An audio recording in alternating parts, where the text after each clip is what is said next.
నమస్కారం మిత్రులారా, మీరంతా ఎలా ఉన్నారు? మనందరికీ జీవితం దొరికింది. ఈ జీవితంతో ఏం చేయాలి, ఈ జీవితంలో ఏం చేయాలి, ఈ రెండూ తెలుసుకుంటే మన జీవితం చాలా సులువుగా, తేలికగా, తక్కువ సమస్యలతో, తక్కువ ఇబ్బందులతో, చిన్న చిన్న సమస్యలతో జీవితాన్ని హాయిగా గడిపేసి వెళ్ళిపోవచ్చు. ఇది తెలియకనే మనం అందరం ఇబ్బంది పడుతున్నాం. మనం కేవలం ఇప్పుడు ఉన్నటువంటి మానవ జాతే కాదు, మొదటి నుంచి యుగ యుగాలుగా మనుషులు ఇబ్బంది పడ్డారు, ఇతరులను ఇబ్బంది పెట్టారు. కారణం ఏమిటంటే జీవితంలో ఏం చేయాలో తెలియదు, చేసిన పనిని ఎందుకు చేశామో తెలియదు, ఎందుకు ఇలా చేస్తున్నామో తెలియదు. కాబట్టి వాళ్ళకి తోచింది వాళ్ళు చేసుకుంటూ పోయారు. దానివల్ల వాళ్ళ జీవితం నరకంగా మారిపోయింది. వాళ్ళతో ఉన్న వాళ్ళ జీవితం కూడా అర్థం పర్థం లేకుండా ముగిసిపోయింది. అంటే జీవితంలో ఏం చేయాలో తెలియని వ్యక్తి వెంట ఉంటే మన జీవితం కూడా పాడవుతుంది. ఉదాహరణకి దుర్యోధనుడు ఉన్నాడు. అర్థం కావడానికి చెప్తున్నాను కథ.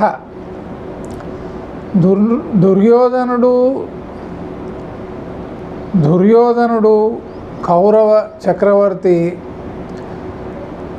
ఇద్దరు ముగ్గురిని సంప్రదించి నిర్ణయాలు తీసుకున్నాడు.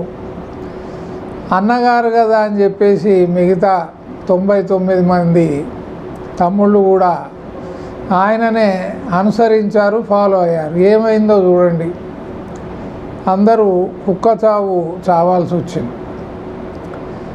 అంటే ఏది చేయకూడదో ఏది చేయాలో ఈ రెండే విషయాలు ఉన్నాయి జీవితంలో ఇక నేర్చుకోవడానికి. మీరు చదివినా చదవకపోయినా, మీరు కోట్ల రూపాయలు సంపాదించినా సంపాదించకపోయినా, మీరు అతి సామాన్యమైనటువంటి జీవితం గడుపుతున్న మీ జీవితంలో సంతోషము, శాంతి ఈ రెండు కూడా చాలా నిండుగా ఉంటాయి. ఎందుకంటే మీకు జీవితంలో ఏం చేయాలో ఏం చేయకూడదో తెలుసు. దానికి మించిన చదువు లేదు. రెండవది, పుస్తకాలు చూసి మనం ఏమీ నేర్చుకోలేము. పుస్తకాలు చదివి చూసి చాలామంది ఈ పుస్తకం చదవండి, ఆ పుస్తకం చదవండి. పుస్తకం చదివిన తర్వాత ఒక 3 రోజుల్లోనే 70% వరకు మనం ఏం చదివామో అది మర్చిపోతాం. అంటే మనకేమీ గుర్తుండదు. అది సహజం అందరికి కూడా. చదివినంతసేపు చాలా బాగా చెప్పాడు కదా, కానీ దాని అసలు అర్థం నీకు తెలియదు. ఇప్పుడు ఉదాహరణకి జీవితంలో భయపడకండి అని ఒక వాక్యం ఆ పుస్తకంలో చదివారు అనుకుందాం. ఓహో, అసలు భయమే అవసరం లేదు మనకు అని ఇష్టం వచ్చినట్టుగా తనకు ఎంత దోస్తే అంత అలా చేసుకుంటూ పోయాడు అనుకోండి, పోతున్నారు కూడా. ఏదో ఒక రోజు వాడు చాలా ఘోరమైనటువంటి, క్షమించరానటువంటి తప్పు చేస్తాడు, నేరం చేస్తాడు, చట్టం చేతిలో చిక్కుకుంటాడు. నాకు భయమే లేదనుకొని అలా ప్రవర్తిస్తాడు వాడు. కాబట్టి దేనికి భయపడకండి అంటే అర్థం అది కాదు. దేనికి భయపడాలో, దేనికి భయపడకూడదో తెలుసుకోవడం అని దాని యొక్క అర్థం. చెడు పని చేయాలంటే మనం భయపడాల్సిందే. దేనికి భయపడకండి అంటే చెప్పండి. ఓహో, ఆ పుస్తకంలో దేనికి భయపడకండి అని చెప్పారు, పద ఈరోజు బ్యాంకుకి వెళ్ళి చాలా నిర్భయంగా భయపడకుండా మనం బ్యాంకును లూటీ చేసి తీసుకొద్దాం. మరి ఇది చేయదగ్గ పని కాదు కదా. కాబట్టి పుస్తక జ్ఞానం ఏదైతే ఉందో, అక్షర జ్ఞానం అనేది ఏదైతే ఉందో, దాన్ని తిరిగి నీవు అర్థం చేసుకోవాల్సి ఉంటుంది. ఆ పదాన్ని సరి అయినటువంటి రీతిలో, సరి అయిన పద్ధతిలో సక్రమంగా మీరు అర్థం చేసుకుంటే అది ఉపయోగపడుతుంది.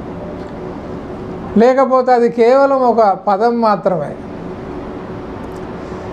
సరే, మనుషులు ముఖ్యంగా టీనేజ్ నుంచి 13వ ఏట నుంచి 13 నుంచి 25 వరకు ఇది చాలా చాలా సెన్సిటివ్ ఏజ్ అంటారు దీన్ని.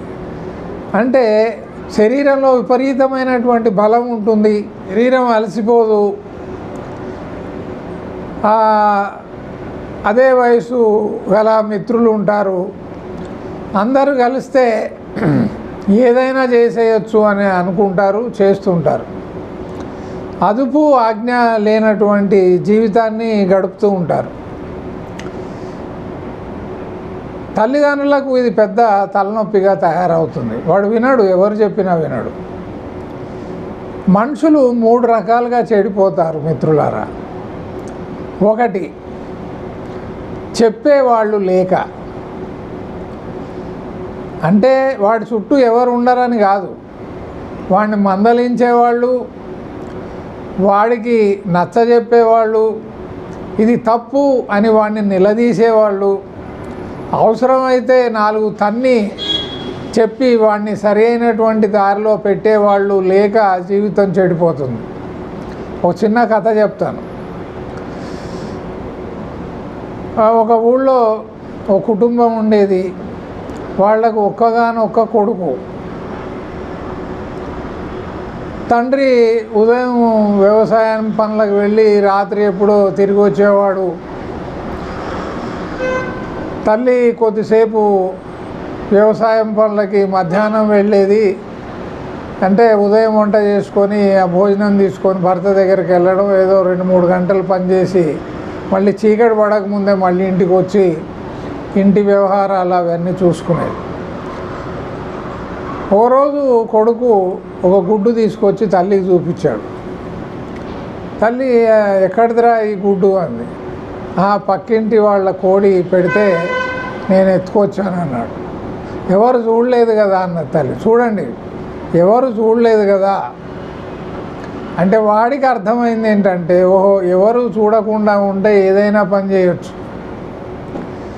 ఈరోజు సమాజంలో జరుగుతున్నటువంటి అవినీతి మొత్తం కూడా ఏదైతుందో, మన కుటుంబాలన్నీ కూడా చిందరవందరగా ఎలాంటి సంతృప్తి, సంతోషం, శాంతి లేకుండా గడుస్తున్నాయంటే దానికి కారణం ఏమిటంటే, ఎవరు చూడకుండా నేను తప్పు చేయొచ్చు అనేటువంటి భావన చాలామందిలో వచ్చేసింది. తల్లి అలా అనేసరికి వాడికి మంచిగా గుడ్డుతో మంచిగా ఆమ్లెట్ వేసి ఇచ్చింది, వాడు తిన్నాడు. మళ్ళీ 15 రోజుల తర్వాత ఈసారి కోడినే ఎత్తుకొచ్చాడు. తల్లి మళ్ళీ అదే అడిగింది, ఎవరా, మరి ఎవరు చూడలేదు కదా. తండ్రికి కూడా ఈ విషయం చెప్పలేదు. అంటే తన భర్తకి దాచేసింది.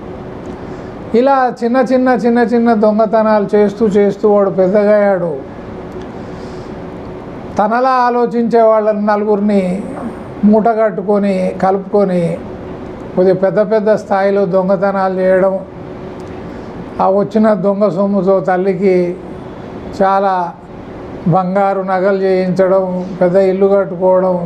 ఎవడు చెప్తే వినేటువంటి పరిస్థితి లేకుండా పోయింది. క్రమక్రమంగా హత్యలు, దారి దోపిడీలు ఇవన్నీ చేస్తూ వచ్చాడు.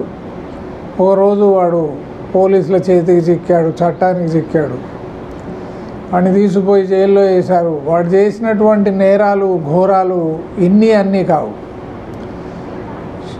న్యాయ వ్యవస్థలో వాడిని విచారించి చివరికి వాడికి ఉరిశిక్ష విధించారు. ఇంకా ఆ రోజు సాయంత్రం ఉరిశిక్ష విధిస్తారు. జైలర్ వచ్చి అడిగాడు, ఏమయ్యా నీకేమైనా తీరని కోరిక, చివరి కోరిక ఏమైనా ఉంటే చెప్పు. ఏం లేదండి, మా అమ్మను ఒకసారి కలవాలి నేను. ఓ జైలర్ అనుకున్నాడు, అమ్మో వీడికి అమ్మ అంటే ఎంత భక్తి అని. అమ్మని తీసుకొచ్చి అక్కడ కటకటాల ముందు నిలబెడితే జైలర్ గారు మా ఈ తలుపు తీయండి, ఒకసారి తాళం తీస్తే నేను మా అమ్మని కలుసుకోవాలనుకుంటున్నాను అంటే, సరే ఆఖరి కోరిక కదా అని తీశారు. వచ్చి తల్లిని లాగి తన బలాన్ని అంతా ఉపయోగించి ఒక చెంపదెబ్బ కొట్టాడు. వాడు అన్నాడు, చూడు ఆ రోజు నేను గుడ్డు దొంగతనం చేసిన రోజే నువ్వు నాకు చెప్పి ఉంటే, ఇదే విధంగా నన్ను శిక్షించి ఉంటే భౌతికంగా ఈరోజు నేను గజ దొంగలాగా అయ్యేవాడిని కాదు, సమాజానికి ఇంత హాని చేసేవాడిని కాదు, చివరికి నేను కూడా పొందింది ఏమీ లేదు, నువ్వు కూడా పొందింది ఏం లేదు. ఈరోజు సాయంత్రంతో నా జీవితం ముగుస్తుంది. నువ్వు బతికున్నన్ని రోజులు పుత్రశోకంతో ఉన్న ఒక్కగానొక్క కొడుకు చనిపోయాడు అనేటువంటి బాధతో కుమిలి కుమిలి చేస్తావు. అంటే మొదటి కేటగిరీ ఏదైతే ఉందో, మనుషులు ఎందుకు చెడిపోతున్నారంటే చెప్పేవాళ్ళు లేక. ఇక రెండవ కేటగిరీ చెప్పినా వినక.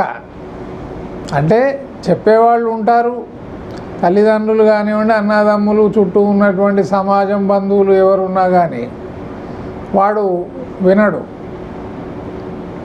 అలా అన్నమాట. ఇలా ఉదాహరణకి మళ్ళీ ఇంకో కథ చెప్తాను మీకు. పురాణాల నుంచే ఓ కథ మీకు చెప్తాను, మీకు తెలిసిన కథ అని చెప్తున్నాను. రావణుడు అనేవాడు ఉన్నాడు. వాడు సీతను తీసుకొచ్చాడు. వాడు చేసిన పని తప్పని చెప్పి వాడి కొడుకు కానీ, వాడి చుట్టూ ఉన్నటువంటి మిగతా మంత్రులు కానీ, సేనాధిపతులు కానీ, బంధువులు కానీ అందరూ చెప్పి ఉంటే ఆ ప్రభావం వేరే ఉండేది. కేవలం ఇద్దరు మాత్రమే చెప్పారు. ఆయన భార్య మండోదరి, ఆయన తమ్ముడు విభీషణుడు ఇద్దరే చెప్పారు.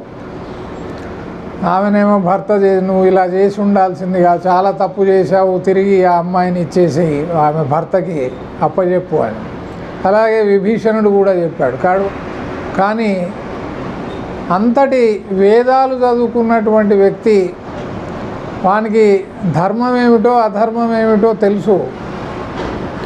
రావణ బ్రహ్మ ఇలాంటి మనిషి కాదు. అయినా వినలేదు. అంటే చెబితే కూడా, చెప్పేవాళ్ళు ఉండి కూడా మనుషులు వినక అలా చెడిపోతారు. ఇది రెండవ కేటగిరీ. ఇక మూడవ కేటగిరీ ఎవరు చెబితే వినాలో తెలియక. ఈ దుర్యోధనుడు ఉన్నాడు. వాడికి భీష్ముడు, ద్రోణుడు, విదురుడు, అప్పుడప్పుడు తల్లిదండ్రులు కూడా చెబుతూనే ఉన్నారు, అరే ఇవి చేయకురా, ఇలాంటి పనులు చేయకురా అని. అక్కడ వినలేదు.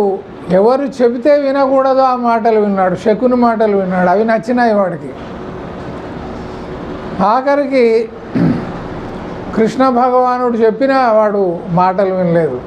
స్వయాన బావా బావా అంటూ చెప్పినా కానీ వినలేదు.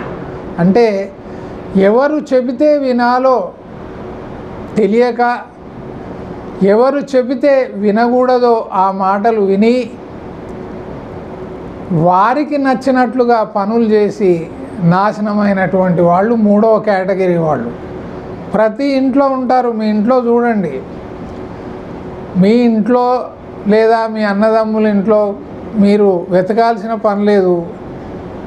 నేను చెప్పినటువంటి 3 విషయాలను మీరు అన్వయించి చూసుకుంటే చెప్పేవాళ్ళు లేక చెడిపోయిన వాళ్ళు కొందరు, చెప్పినా వినకుండా చెడిపోయిన వారు ఎందరో.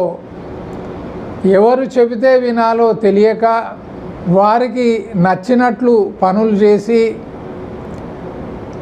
ఆ విధంగా జీవితాన్నే కోల్పోయిన వారు ఎందరెందరో. వీటిపైన మీ యొక్క కామెంట్స్ రాయండి. ఏమైనా సందేహాలు ఉంటే మళ్ళీ మనం మాట్లాడుకుందాం. నమస్కారం.